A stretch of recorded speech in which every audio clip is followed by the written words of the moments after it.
नमस्कार दोस्तों, आइए जानते हैं आज मध्य प्रदेश की बड़ी खबरें। आज की पहली खबर है कि सीएम मोहन यादव जल्द शुरू करेंगे जनता दरबार। मध्य प्रदेश के मुख्यमंत्री मोहन यादव जल्द जनता से सीधे संवाद के लिए जनता दरबार कार्यक्रम की शुरुआत करने जा रहे हैं। इस पहल का उद्देश्य प्रदेशवासियों की समस्याओं को सीधे सुनकर त्वरित समाधान प्रदान करना है। सीएम हाउस में आयोजित होने वाला इस कार्यक्रम में जरूरतमंदों और बीमार लोगों के आवेदनों को प्राथमिकता दी जाएगी। इसके अलावा सीएम ने उज्जैन में होने में विक्रमोत्सव और व्यापार मेले की तैयारियों को लेकर अधिकारियों के साथ बैठक भी की। यह बैठक उज्जैन के स्मार्ट सिटी ऑफिस में आयोजित हुई थी। भोपाल में सार्वजनिक शौचालय में महिलाओं से अवैध वसूली। भोपाल शहर में महिलाओं और पुरुषों की सुविधाओं का ध्यान रखते हुए निगम ने कई स्थानों पर सुलभ शौचालय का निर्माण किया गया है। यह शौचालय लघु शंका के लिए निःशुल्क घोषित किए गए हैं। नादरा बस स्टैंड के पास बनाए गए सार्वजनिक सुलभ शौचालय में कर्मचारियों द्वारा महिलाओं से सुविधा के नाम पर 5 रुपए शुल्क वसूली का मामला सामने आया है।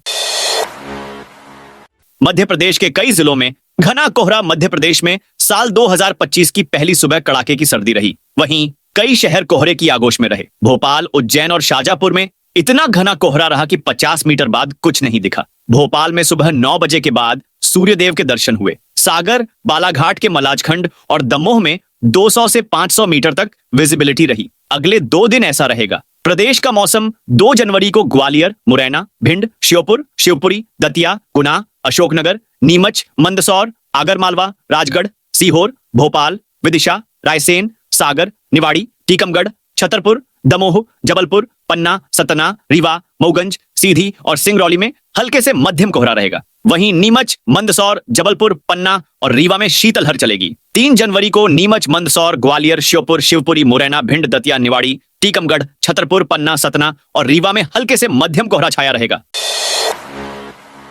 साल 2025 में मोहन सरकार देगी 5 बड़ी सौगातें। मध्य प्रदेश को नए साल 2025 में जन कल्याण करने वाले 4 मिशन मिलेंगे। ये युवा, महिला, किसान और गरीबों का कल्याण करेंगे। ये जनवरी में शुरू होंगे। सड़कों पर लोक परिवहन की बसें भी दौड़ने लगेंगी। ये परिवहन क्षेत्र में जमे माफियाओं के दंभ को तोड़कर प्रदेश के अंतिम छोर तक जाएंगी और लोगों को आवागमन की गारंटी देंगी। 3 नई योजनाएं भी जमीन पर स्वरूप ले सकती हैं। तो कुल उत्पादित दूध का 90% हिस्सा सहकारी दुग्ध संयंत्रों के जरिए प्रोसेस होगा। इसका भी फायदा जनता को होगा। रोजगार के अवसर बढ़ेंगे। माधव नेशनल पार्क 9वां टाइगर रिजर्व बनेगा तो गांधी सागर अभयारण्य को चीते मिलेंगे। प्रशासनिक इकाई पुनर्गठन आयोग की रिपोर्ट आती है तो संभाग, जिले, तहसील और विकास खंडों की सीमाओं का नए सिरे से निर्धारण होगा। लोगों को मुख्यालयों के लिए दूर तक यात्रा नहीं करनी पड़ेगी।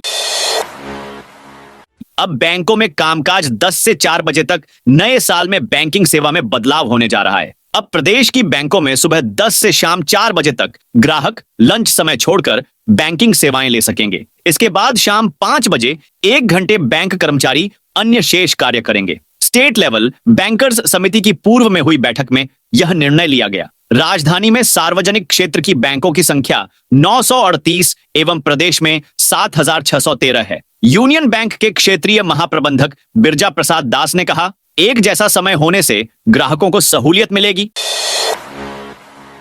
अग्निवीर सेना भर्ती रैली 5 से 13 जनवरी तक। अग्निवीर सेना भर्ती रैली का आयोजन इंदिरा गांधी शासकीय इंजीनियरिंग कॉलेज में 5 से 13 जनवरी तक किया जाएगा। भर्ती रैली में शिवपुरी, दतिया, ग्वालियर, भिंड, मुरैना, श्योपुर, सागर, टीकमगढ़, निवाड़ी और छतरपुर सहित 10 जिलों के युवा शामिल होंगे। भर्ती की व्यवस्थाओं के लिए कलेक्टर संदीप जीआर ने अधिकारियों को दायित्व सौंपे हैं। भर्ती की पूरी जिम्मेदारी के लिए अपर कलेक्टर रूपेश उपाध्याय को नोडल और जिला रोजगार अधिकारी अंगूरी ठाकुर को सहायक अधिकारी बनाया गया है।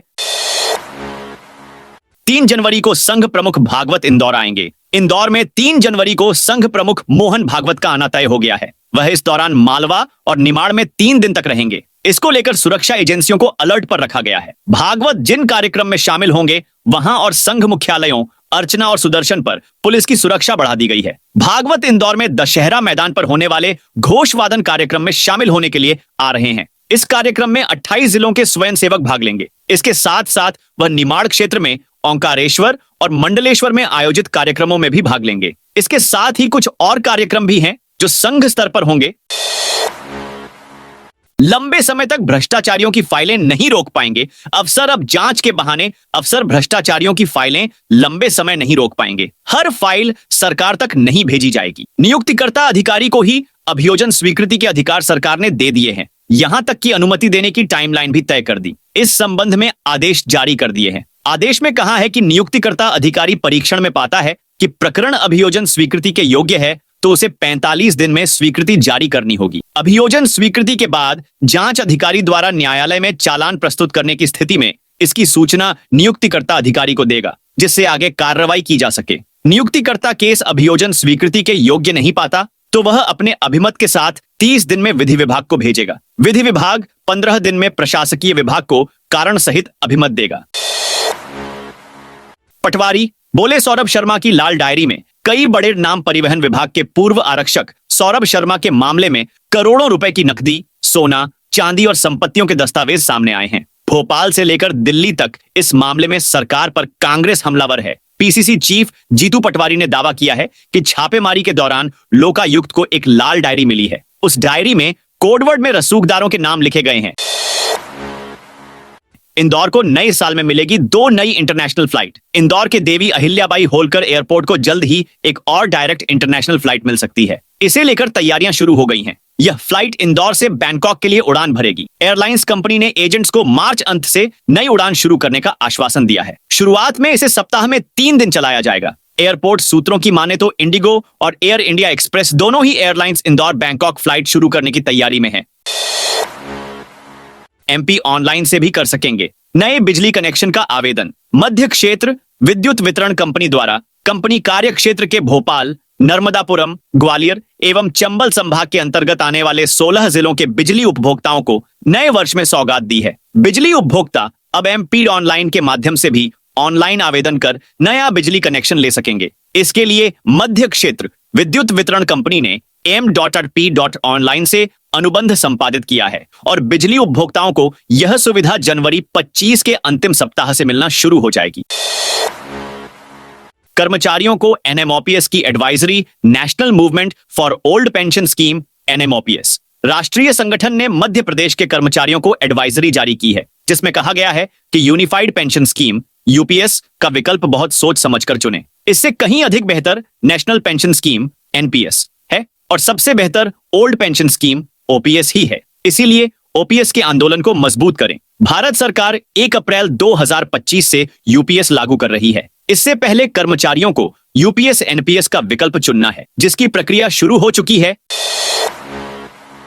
नेशनल हाईवे के नियमों में बड़ा बदलाव। मध्य प्रदेश में तेजी से एक्सप्रेसवे और नेशनल हाईवे का निर्माण हो रहा है, जिससे कि विकास को रफ्तार तो मिल ही रही है, साथ ही साथ सड़क हादसों में भी तेजी से इजाफा हो रहा है। तेजी से बढ़ रहे सड़क हादसों को देखते हुए अब national highway authority of India NHAI नए दिशा निर्देश लागू कर रहा है, जिन्हें जानना हर किसी के लिए बेहद जरूरी है, क्योंकि इनकी जानकारी होने से हादसों में कमी आ सकती है। नए दिशा निर्देश फरवरी 2025 से लागू होंगे।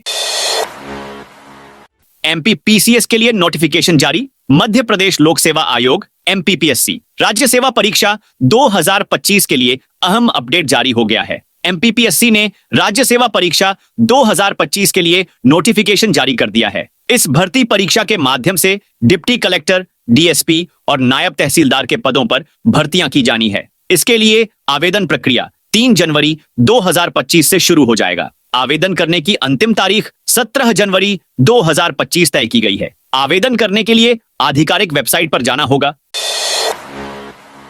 1 जनवरी से 3 बड़े चेंज। 1 जनवरी से नया साल शुरू हो चुका है। नए साल में बड़े चेंज भी होने वाले हैं। नए साल से जिला अदालतों के अवकाश में 12 दिन और जुड़ेंगे। न्यायिक अधिकारियों, स्टाफ व वकीलों को इससे राहत मिलने वाली है। मप्र हाई कोर्ट ने नए साल का अवकाश कैलेंडर जारी कर हर माह के पहले शनिवार की भी छुट्टी पर मुहर लगाई। यह व्यवस्था 1 जनवरी 2025 से प्रभावी होगी, यानी कि इस महीने के पहले शनिवार 4 जनवरी को जिला अदालतों में छुट्टियां रहेंगी। अधिवक्ताओं और कर्मचारियों ने हाई कोर्ट के मुख्य न्यायाधीश सुरेश कुमार कैत के इस आदेश का स्वागत किया। इससे पहले जिला अदालतों में सिर्फ माह के तीसरे शनिवार को छुट्टी रहती थी। इसे लेकर जिला अधिवक्ता और कर्मचारी संघों द्वारा मांग की जा रही थी। अब हर माह के पहले और तीसरे शनिवार को जिला अदालतों में कामकाज नहीं होगा।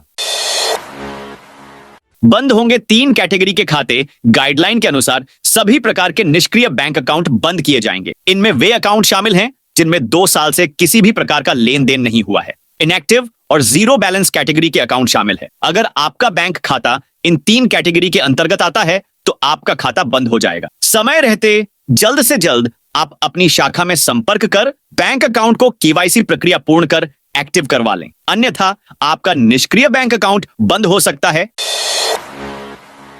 अस्थाई परमिट नहीं मिलने से बसें हुई बंद। उमरिया में अस्थाई परमिट नहीं मिलने से 20 से अधिक बसें नहीं चल रही हैं। इससे नए साल पर उमरिया के बस स्टैंड में यात्रियों की भीड़ देखी गई। बस मालिकों ने बताया कि बस का टैक्स जमा है, लेकिन डिप्टी टीसी नहीं होने के कारण स्थायी परमिट जारी नहीं हो पा रहा है। हमें परेशानी का सामना तो करना पड़ रहा है, हमारा व्यापार भी प्रभावित हो रहा है। जिला परिवहन अधिकारी संतोष पाल ने बताया कि अस्थायी परमिट 4 माह के लिए दिया जा सकता है। हमारे यहां से 4 से 5 परमिट जारी होते हैं। स्थायी परमिट के लिए मालिकों को आवेदन करना पड़ता है। राजा भोज एयरपोर्ट पर दिसंबर महीने में टूटे सारे रिकॉर्ड। राजा भोज एयरपोर्ट ने दिसंबर 2024 में रिकॉर्ड तोड़ प्रदर्शन किया है। बता दें कि पहली बार इस महीने में 1,50,976 यात्रियों का आवागमन हुआ। इसके साथ ही 1,373 उड़ानों का मूवमेंट दर्ज किया गया, जो पिछले साल की तुलना में 20% अधिक है। 2023 के दिसंबर में यह आंकड़ा 1,31,259 यात्रियों और 1,143 उड़ानों का था। इस तरह यात्रियों की संख्या में 15% की वृद्धि दर्ज की गई है। युवा अन्नदूत योजना के लाभार्थियों का होगा 14 लाख का बीमा। युवा अन्नदूत योजना के अनुबंधित परिवहनकर्ता हितग्राहियों को 3,066 रुपए के वार्षिक प्रीमियम पर 14 लाख रुपए का बीमा कराया जाएगा। खाद्य, नागरिक आपूर्ति एवं उपभोक्ता संरक्षण मंत्री गोविंद सिंह राजपूत ने बताया है कि इस योजना के हितग्राहियों की असामयिक मृत्यु पर कोई सहायता नहीं प्राप्त होने से परिवार को आर्थिक संकट का सामना करना पड़ता था। इन जिलों में खुलेंगे महिला थाने। ट्रेनों में महिला अपराधों पर नियंत्रण और शिकायत करने वाली महिलाओं की सुविधा के लिए अब शासकीय रेल पुलिस जीआरपी में भी अलग से महिला थाना बनाया जाएगा। इसके अतिरिक्त प्रदेश में बने 3 नए जिलों में भी महिला थाना बनाया जाएगा। इसके लिए पुलिस मुख्यालय ने शासन को प्रस्ताव भेजा है। भोपाल में महिला थाना खुलने से भोपाल और रानी कमलापति रेलवे स्टेशन के जीआरपी थाने संबद्ध हो जाएंगे। इसके अतिरिक्त 3 नए जिले महर, मऊगंज और पांढुर्ना में महिला थाना शुरू करने की भी तैयारी है। ग्वालियर कलेक्टर ऑफिस की जन सुनवाई में बोरा भरकर शिकायतें लेकर पहुंचा। युवक परिवार बीमारियों से परेशान और खुद मजदूरी करके पेट पालने वाले जितेंद्र गोस्वामी को कलेक्टर की जन सुनवाई में देख सभी अधिकारी हैरान रह गए। इसका कारण था मोहना निवासी जितेंद्र गोस्वामी शिकायतों का बोरा लेकर पहुंचा था। बोरे में पिछले 6 सालों से लगातार वह पीएम आवास के लिए सरकारी दफ्तरों में आवेदन दे रहा था। उसकी किसी ने नहीं सुनी थी। परेशान होकर वह जहां भी शिकायत करने जाता पुरानी शिकायतों को साथ रखता था। मंगलवार को भी यही हुआ। जितेंद्र गोस्वामी बोरा लेकर पहुंचा। प्रधानमंत्री नरेंद्र मोदी करेंगे उज्जैन के विक्रमोत्सव का वर्चुअल शुभारंभ। उज्जैन के महान शासक सम्राट विक्रमादित्य की महिमा से दुनिया को परिचित कराने और पर्यटन, कला, संस्कृति, व्यापार, उद्योग को बढ़ावा देने के लिए यहां 24 फरवरी से 30 जून 2025 तक विक्रमोत्सव का आयोजन किया जाएगा। प्रधानमंत्री नरेंद्र मोदी वर्चुअल शुभारंभ भोपाल में करेंगे। वे 24 फरवरी से भोपाल में होने वाली 2 दिवसीय ग्लोबल इन्वेस्टर समिट में बतौर मुख्य अतिथि शामिल होंगे। तैयारी को लेकर मुख्यमंत्री डांबड़ मोहन यादव ने मंगलवार को उज्जैन में अधिकारियों, जनप्रतिनिधियों के साथ बैठक की। परीक्षा से पहले जान सकते हैं आने वाले प्रश्न पत्रों का पैटर्न। मध्य प्रदेश माध्यमिक शिक्षा मंडल की परीक्षा फरवरी 2025 के आखिरी सप्ताह में शुरू होने वाली है। परीक्षाओं को देखते हुए दोनों ही कक्षाओं के छात्र तैयारी में लगे हुए हैं। साथ ही छात्रों के मन में जिज्ञासा रहती है कि परीक्षा में प्रश्न पत्र कैसा आएगा और किस तरह के सवाल पूछे जाएंगे। छात्रों की इस जिज्ञासा को देखते हुए माध्यमिक शिक्षा मंडल ने अपने पोर्टल पर दोनों ही कक्षाओं के प्रश्न पत्रों के मॉडल पेपर अपलोड किए हैं। इन्हें देखकर छात्र अंदाजा लगा सकते हैं कि किस तरह का प्रश्न पत्र आएगा और उसमें किस तरह के सवाल पूछे जाएंगे।